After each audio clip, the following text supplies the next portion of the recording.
What's up, everybody? I see we have some new viewers, some new followers. I really appreciate you. Um, I just want to give you a little background of me, and I want to give a shout out to the Independent Man. Go check out his channel. Seems like a good dude. I've seen a few videos. I like his story. We kind of relate a little bit to each other.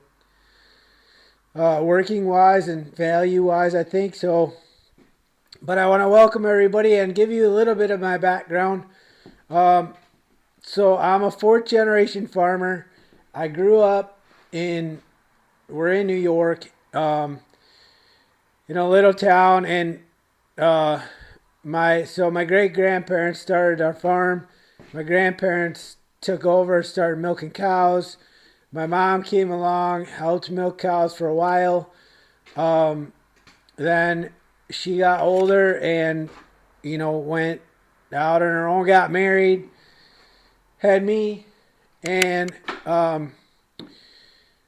then she didn't want anything to do with the farm. We lived in a housing tract about a town away from where the farm was, and every school break, every time I needed a babysitter for her to go to work and my dad to go to work, I went to my grandparents to the farm, and I loved it.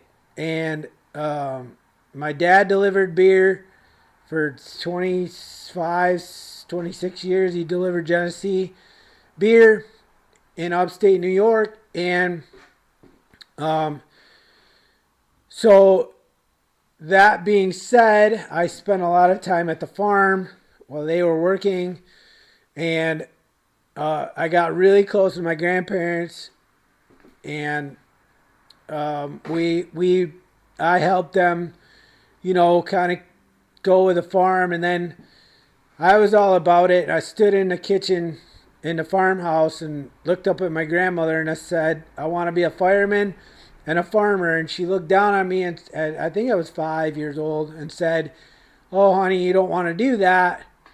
And I said, "I really do."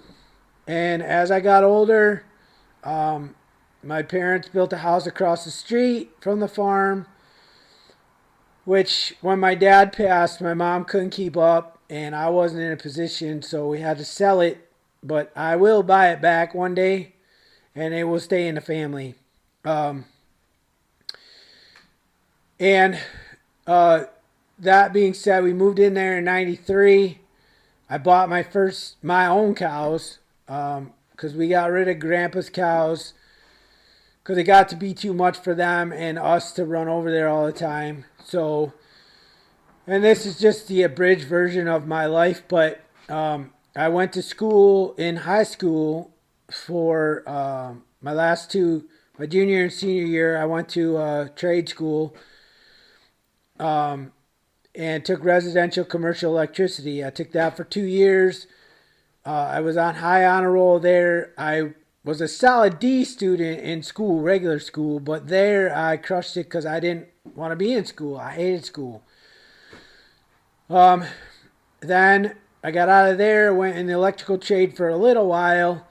My buddy was a machinist in a machine shop doing his apprenticeship, and he told me the amount of money he was making, and I was like, dang, like that's way more than me. And he was only an apprentice, so I got a job with him at the machine shop, which our boss was a farmer that lived near me, and that's who I bought my cows from. And we became close. The boss and I became close because of the farm.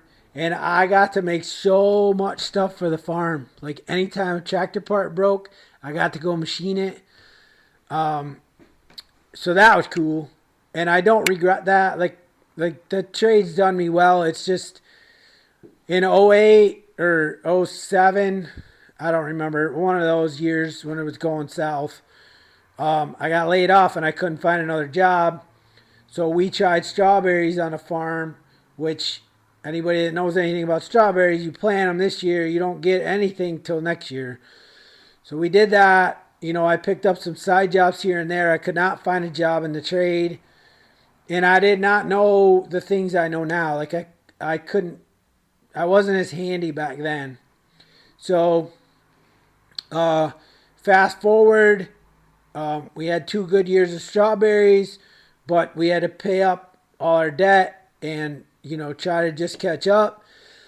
And then the next year, the third or fourth year, we failed miserably. It was the one year it was really dry. We didn't get many strawberries. The second year it was really wet, and we got slugs in the strawberries, and that crushed us. So that's when our farm almost went into foreclosure, and we were going to lose the farm. We went to ask for help, and they said, "Well, you just got to sell the farm."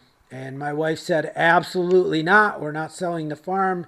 You're the fourth generation. We're not going to lose it." So we dug in. She's a school teacher, and she took extra jobs over the summer, like summer school and correcting state tests and stuff. And I just kept muscling through with side jobs. And I took my dad died in '09 on top of going into foreclosure. So that was my darkest days. Fast forward, we obviously saved the farm. We dug out, and I have not stopped since. I told my wife that will never ever happen again, and I have not backed off the gas since. So, in 2020, when everything was shut down, I got to keep my job because I'd been there like, I don't know, 12 years or something, and I knew I learned the whole shop basically. Like, we do different things now. There's a small machine shop in there, but I do a lot of coating for aerospace, for fuel nozzles for airplanes. And we were coating headers for Hendrix Motorsports, and we do a lot of other like ceramic coating and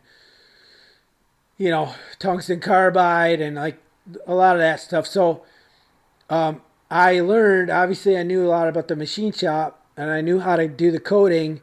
I learned the ceramics portion of the building, and I got to stay there. So that being said, I got to watch a lot of videos when we were slow, and I started learning how people got wealthy and stayed wealthy, like your Warren Buffetts, your Elon Musk, your all the big boys. And I'm like, none of them finished school. None of them. Or if they did, they didn't go to college. Robert Kiyosaki didn't finish school. So I started learning about all that. I started learning about passive income. I started learning about investing in myself. I started learning about real estate. And, we remodeled the whole farmhouse. So, like, I didn't know what I was doing. And then YouTube came along, and you could find out anything on YouTube. So, I started learning all that and going down those rabbit holes, which leads me to today. I know the people that follow me know we have an Airbnb on our farm. I have several videos on that. We put that in 2 years ago, and it's been amazing. Great cash flow, 6 months of the year. Then we found this little gem, I think in 2023. And we, have been working on this, and we're going to have it open this summer. And there'll be 4 suites in here. So it'll be cash flow, plus we can mortgage it, pay off all our debt except for our mortgage on the farm, and we will pretty much be debt free. And this will be cash flowing. The Airbnb is cash flowing at the farm. Then I can start growing my cows again and get back into pigs and start growing, building the farm back up. To what I want it to be. I just want to raise good quality meat for the normal working man at a low price. There's no price gouging. There's none of that, because I just want my farm to, be able to feed people by tithing, right? If I could save people money or give people meat that are down on their luck, like, meat's expensive, protein's expensive. So if I can do that through my tithing, like, that's a win-win. So I'm also teaching my kids. I have 4 kids, 2 step kids, which are older. One's in Amsterdam, creating a great life over there. The other step kid is here, which he will be on some videos. He's helping me with the plumbing. Him and I are very tight. We always have been since we hooked up. I hooked up with his mother when he was 4, and we've been very tight. And I told them that I would raise them kids like they were my own. And I did not know what that would look like because I did not have my own kids. But I knew how I wanted to raise kids. Then I have my 2 daughters, which the oldest was, she's 21 now. Do the math, I don't remember. 2005, I think we had her. And then the other one was so 9. And she's 16, going to get her driving license pretty soon. The 16-year-old has been out on the farm with me since she was little, since she could walk, and she always goes with me. The 21-year-old always went with me too, and still will go with me. Like, we're all very close. All 3 of us are very close. The other one is in Amsterdam, so we're not.